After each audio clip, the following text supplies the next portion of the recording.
Y justamente tuve la oportunidad de entrevistar en exclusiva al secretario de Hacienda. Aquí le presento la primera parte de esta plática con José Antonio Meade. José Antonio Meade, gracias por recibirnos en la sede de la Secretaría de Hacienda en Palacio Nacional. Tu regreso a estas oficinas, ¿cómo te sientes? Pues primero contento de que estés aquí compartiendo la experiencia. Es siempre un privilegio trabajar primero en la Secretaría de Hacienda y segundo en el Palacio Nacional. Es un recinto histórico. La Secretaría de Hacienda, pues más de 100 años, 120 años prácticamente en un solo espacio, en este edificio, en un momento muy complicado, pero con la certeza de una historia ya de conducción responsable de la política económica, un compromiso claro del presidente con un paquete responsable y estamos ciertos, una corresponsabilidad clara y un ejercicio responsable también al tiempo de discutir el paquete. ¿Tú cuándo pisaste por primera vez estas oficinas? ¿Te trajo tu padre aquí?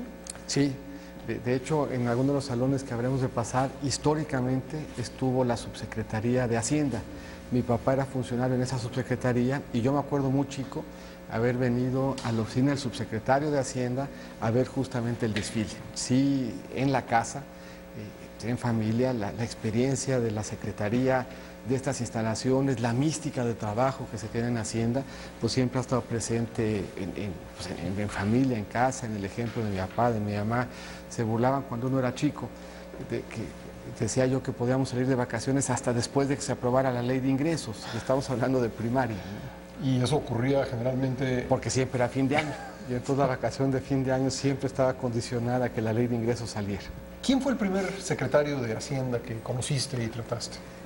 Bueno, yo conocí, y de hecho conozco, tengo relación cercana con David Ibarra, es el decano. Hemos buscado procurarnos. Y una cosa interesante, todos los exsecretarios de Hacienda vivos nunca se han juntado al mismo tiempo. Nos hemos juntado varios en distintos momentos. Y la verdad es que si uno recorre un poco la historia de quienes fueron secretarios de Hacienda, se encuentra historias de vida de servidores públicos ejemplares. Hoy el decano es David Ibarra, seguido por Chucho Silva Herzog, pero el primero en haber sido formalmente ya mi jefe fue José Ángel Gurría. José Ángel Gurría, secretario, me nombran a mí secretario adjunto en el IPAP, Vicente Corta era mi jefe, y era el primer nombramiento que a mí me dan que venía firmado por un secretario de Hacienda, habiendo empezado en 1991 como jefe de Departamento de Estudios Financieros en la Comisión Nacional de Seguros y Fianzas. Entonces, de ahí a un nombramiento firmado por el secretario pasaron muchos años y muchos desempeños en diferentes trincheras. ¿Ese fue tu primer cargo en el sexenio de Carlos Salinas de Ese Gortari? fue el último trienio del presidente Zedillo.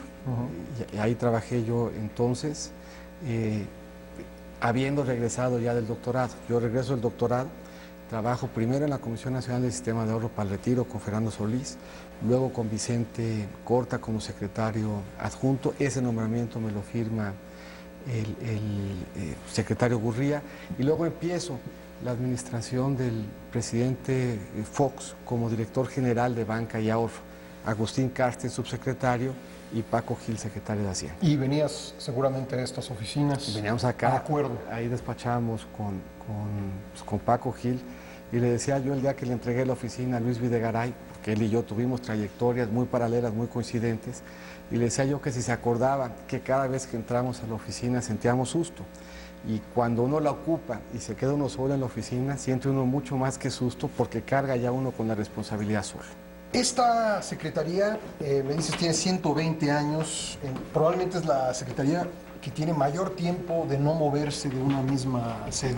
Yo siempre tuve la impresión de que el primer secretario en despachar en la oficina, que hoy sigue siendo la secretaria de Hacienda, fue Limantur, pero me aclaraban recientemente, me aclaraba el secretario Videgaray que no, que fueron 2 secretarios antes de Limantur, los primeros que ocuparon esta oficina, y de entonces para acá, prácticamente de manera ininterrumpida, aquí han estado las oficinas del secretario de Hacienda. Aquí donde estamos era una subsecretaría. Esta era la subsecretaría del ramo. De hecho, platicaban de esta subsecretaría, esta oficina, a la oficina del secretario, hay más o menos 50 metros. Y decía Jesús Silva Herzog, entonces subsecretario, que esos eran los 50 metros más largos del sector financiero público. Pero acá despachó Chucho Silva Gerso, aquí despachó en este espacio Francis Suárez Dávila. Y después ya se convirtió en una sala de juntas. 5 secretarías en 2 sexenios, repetir en la Secretaría de Hacienda, haber pasado por Energía, por la Cancillería, por Sedesol. Hay quien ve esto como una gran capacidad tuya de adaptarte, de aprender, incluso una capacidad de ser versátil. Pero también hay quien lo ve como que, pues, no hay demasiadas piezas de dónde echar mano, entonces hay que repetir a personas en distintos cargos. ¿Tú qué responderías ante esta situación? Primero, yo creo que el servicio público es una vocación, y es una vocación para la que uno se prepara. Y uno se prepara, yo en mi caso fui economista, abogado, pero el sector público va generando su propia disciplina, su propio proceso de comprensión de las reglas, de las reglas que manejan, las reglas que norman los distintos procesos, y va uno entendiendo cómo hacer política pública, cómo convertirse en un administrador público. La temática va siendo distinta, pero parte del método, parte de la disciplina, parte incluso de la mística, parte del compromiso que implica el sector público, se puede desahogar en diferentes trincheras. Y yo agradezco, y le agradezco en particular al presidente Peña, que haya tenido la generosidad y la confianza de haberme convidado a participar con él, primero en la Cancillería, luego en Sedesol y ahora en la Secretaría de Hacienda. Tú alguna vez me comentaste que no eras tú quien tenía ese récord, sino Plutarco Elías Calles. Yo ahí haría un matiz diciendo que Plutarco Elías Calles, ya siendo expresidente, se nombró a sí mismo. 2 veces. Dos veces. Una de ellas en Hacienda. Exactamente. Pero bueno, tú tienes aparte otra característica, trabajar con gobiernos de signo político distinto, con el PAN y con el PRI. Veo aquí el retrato de Manuel Gómez Morín colocado aquí por el secretario Ernesto Cordero, quien te antecedió. Veo que este cuadro subsiste aquí en pleno regreso del PRI a la presidencia. Cuéntame un poco esta transición ideológica, política. Mira, yo creo que esto es bien importante. Los presidentes nunca enfrentan decisiones sencillas, pero tienen un elemento en común. Empiezan su día siempre pensando qué pueden hacer para que a México le vaya bien. Ese es su gran compromiso, es su gran pasión, es su gran entrega. Y ese deseo de que al país le vaya bien, esa emoción de trabajar para que los mexicanos tengan siempre un mejor conjunto de oportunidades, ese es un hilo conductor de la política en México. Ese ha sido un hilo conductor de la política económica, del proceso de construcción de consensos. Desde 1997 a la fecha no ha habido un solo paquete económico que no tenga los votos de más de un partido. Desde 1997, de hecho hasta ahora, en donde el PRI tiene mayoría en la Cámara de Diputados, pero de 97 en adelante no hay un partido que tenga mayoría, excepto, insisto, ahora que la tiene el presidente Peña Nieto, y eso siempre ha obligado que la política económica se consense, se discuta. De hecho, y vale la pena hoy incluso hacer esa reflexión, el primer paquete del año 2006, después de una época muy convulsa en México, en el país, de mucho debate, el 23 de diciembre se estaba aprobando el presupuesto de egresos de la Federación por unanimidad. Entonces yo creo que lo que ha venido pasando siempre en la Secretaría es que se han podido encontrar elementos de consenso para cuidar las finanzas públicas, para cuidarlas con responsabilidad y para buscar que el paquete económico sea un espejo en donde se vean reflejadas una sociedad plural, una sociedad diferente, pero con un sello particular que es el sello de la responsabilidad, del cuidado de la casa, como algún tiempo se dijo. Y en esa historia hacendaria se han jugado un papel relevante muchos. Gómez Morín fue fundador del Banco de México, pero la gente no siempre lo recuerda, fue también subsecretario de egresos. Y por eso está aquí. Y por eso está acá. Ya acá en este salón, que es la sala de juntas de secretario, pues están diferentes próceres, y cuando está uno reflexiona, la mirada penetrante de todos ellos, exhortándonos a ser cuidadosos con el legado que nos entregan. ¿Confías en que con este presupuesto también se tendrá una votación pluripartidista a favor del...? Yo así lo espero, eso es lo que vamos a buscar. Es un presupuesto, es un paquete económico que tiene un signo diferente por la circunstancia muy complicada que estamos enfrentando. Es un paquete económico que será el primero en muchos años, el primero desde 2008, en donde México deje de endeudarse para pagar intereses, en donde México empiece ya una trayectoria descendente de su nivel de deuda como porcentaje del PIB, en donde México manda una señal contundente de que es capaz de consolidar sus finanzas públicas, habiendo usado el gasto como instrumento de estímulo a la demanda agregada cuando era oportuno, pero hoy reconociendo que ha dejado de serlo y que por lo tanto tenemos que ser responsables, tenemos que ajustarnos a la realidad económica que hoy vivimos, y el presidente pone el ejemplo desde el Ejecutivo mandando un paquete económico muy responsable, muy difícil, que para el gobierno implicará un enorme esfuerzo en términos de austeridad y de recorte de gasto.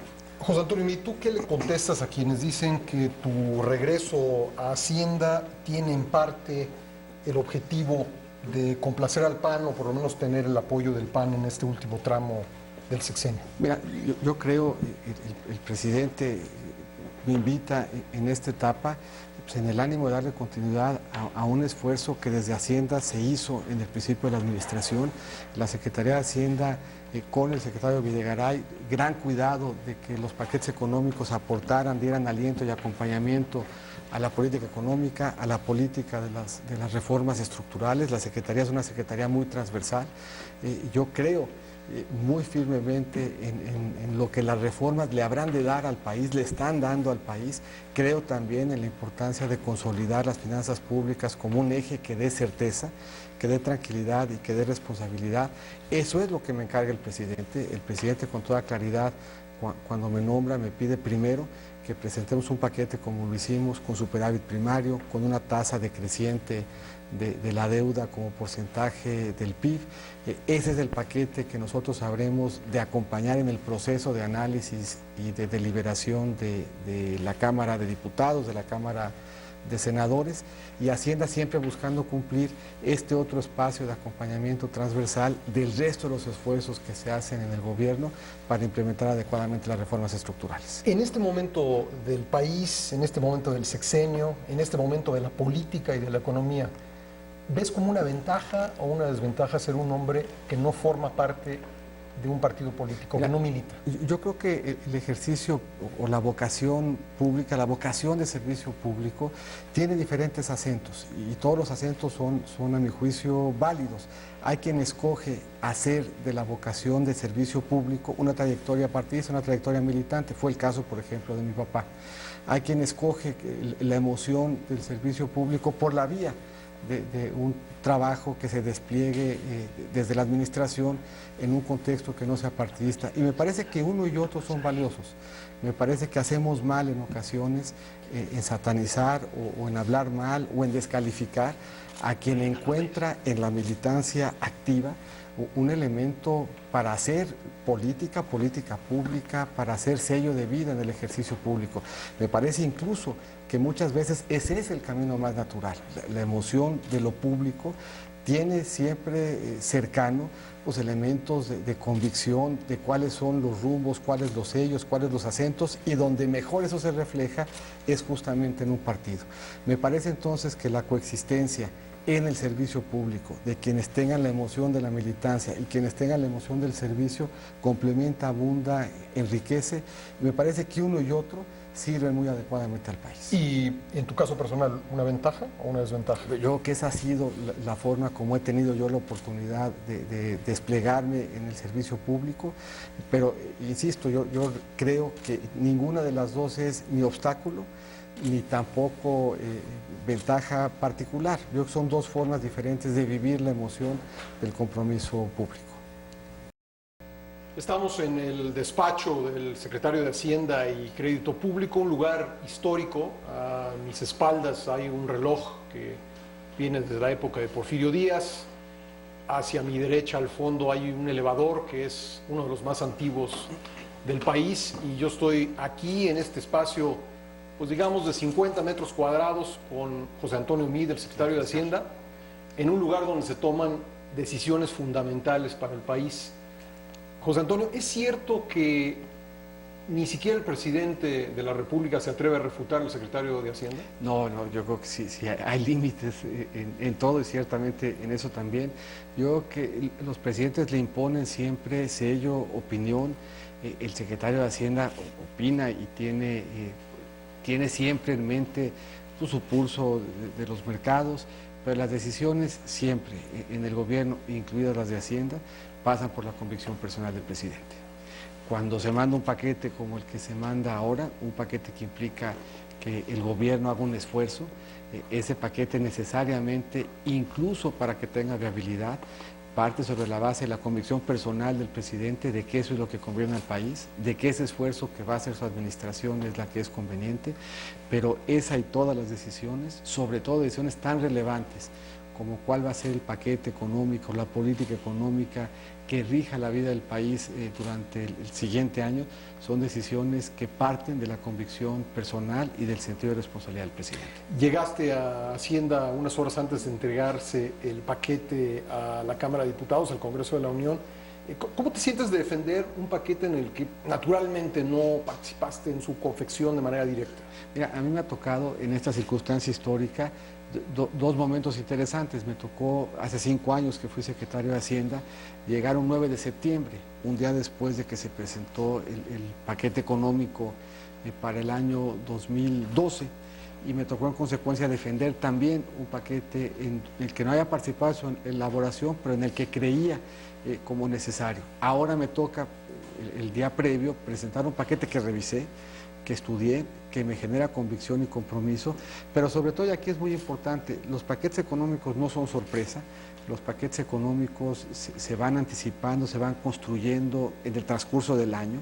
Hay una obligación de ley de presentar, por ejemplo, precriterios económicos hacia finales del primer semestre del año, en donde se empiezan ya a esbozar cuáles van a ser primero las variables económicas que habrán de darle soporte, en donde se empiezan a mandar ya señales de cuáles serán los grandes trazos en lo macroeconómico, en una secretaría de gran profundidad en términos de su capital humano, de enorme compromiso, en donde la conozco y me conocen, y por lo tanto entender, compenetrarse, revisar y hacer inmediatamente mío, no solamente el paquete económico, sino el sentido de urgencia, de transmitir que es un paquete económico distinto, porque son distintas las circunstancias que encontramos y en donde tiene que privar en su discusión y en su análisis la convicción de que el momento que atravesamos es diferente y que nos exige a todos los actores especial cuidado con la salud de nuestras finanzas públicas, especial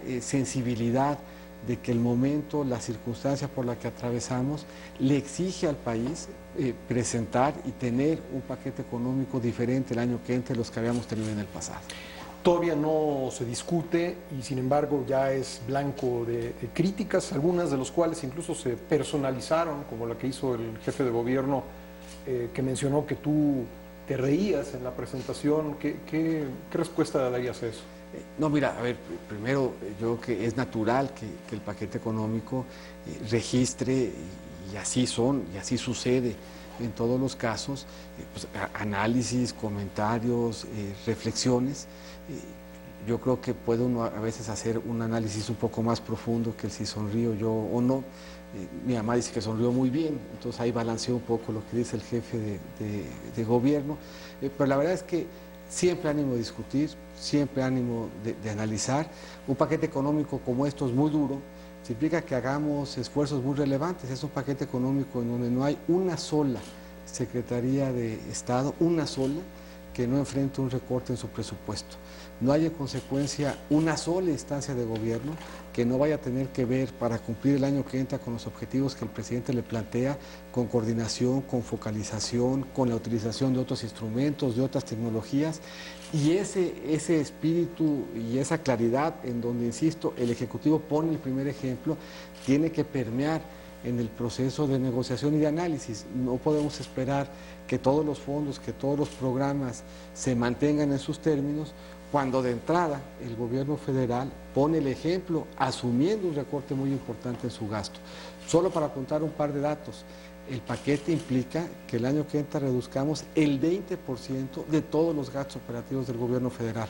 Es un esfuerzo enorme el que se está poniendo sobre la mesa, y es un esfuerzo que yo estoy cierto, pues el jefe de gobierno seguramente no haya tenido oportunidad de revisar el paquete en su conjunto, pero cuando vea que es todo el gobierno federal el que está haciendo un esfuerzo, se entenderá que hay en consecuencia limitantes respecto de lo que respecto de la ciudad podíamos hacer. ¿Esto implica despidos? Esto implica contención de los servicios personales. Se hizo ya un recorte personal muy relevante este año, fueron más de 13,000 plazas las que se cancelaron, e implica ese recorte contenerlo y que no crezca el sector público el año que entra. Cosa que se antoja a veces fácil de poner sobre la mesa, pero si uno considera que todos los años son más los servicios, son más las demandas, es mayor el despliegue del sector público, el hacerlo con el mismo personal y de hecho menos, porque lo hacemos sobre la base de la consolidación que ya se hizo este año, va a implicar un esfuerzo y un reto muy importante para el gobierno del año que entra. Te invitamos a seguir cuestionando la información con los siguientes videos.